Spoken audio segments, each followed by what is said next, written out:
तो पितृपक्ष में पड़ने वाली इंदिरा एकादशी के विषय में हम आज चर्चा करेंगे। इसमें एक और चीज हम चर्चा करेंगे कि जिन लोगों का एकादशी को तिथि पड़ती है श्राद्ध की, उनको हम लोग श्राद्ध एकादशी को करें या नहीं करें। और एकादशी का जो व्रत है पितृपक्ष में, इस एकादशी के आने से इस एकादशी का महात्मा बहुत बढ़ जाता है, बहुत ज्यादा बढ़ जाता है। जो मनुष्य एकादशी का व्रत, इंदिरा एकादशी का व्रत, पितृपक्ष में आने वाली एकादशी का व्रत को निष्ठा पूर्वक करता है, जाप करता है,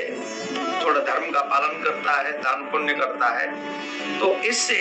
अगर हम अपने पितरों को याद करें और पितरों को उस एकादशी का फल दे दें या याद भी कर लें, तो इससे हमारे पितरों को मोक्ष की प्राप्ति होती है। और इस दिन भगवान विष्णु की पूजा करनी चाहिए,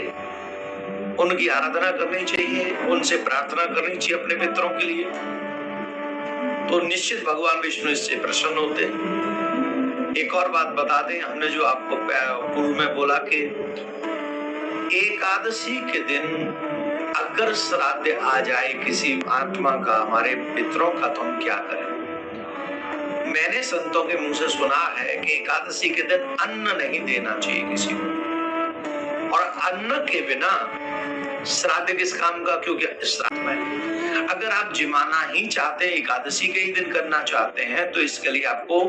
ऑप्शन है कि आपको उस दिन व्रत कराना होगा, फलाहार कराना होगा, और दूसरे दिन उनको अन्नदान भी देना पड़ेगा, और उनको अन्नदान आप अवश्य करें। दूसरे दिन फिर द्वादशी के दिन उनको भोजन करा सकते हैं। और सूक्ष्म बात यह है कि हम या तो द्वादशी को ही श्राद्ध कर दें, एकादशी वालों की याद करके द्वादशी को करें, उस दिन पूरा भोजन कराएं, क्योंकि एकादशी को आप अन्नदान नहीं कर सकते, अन्न का भोजन नहीं करा सकते, और श्राद्ध में अन्न का महत्वपूर्ण भाग है, उसका महत्व बहुत है। तो इसलिए, और जो एकादशी में नहीं कर पाते हैं, जो इस भाव से नहीं कर पाए या द्वादशी तक रह गए, तो फिर संपूर्ण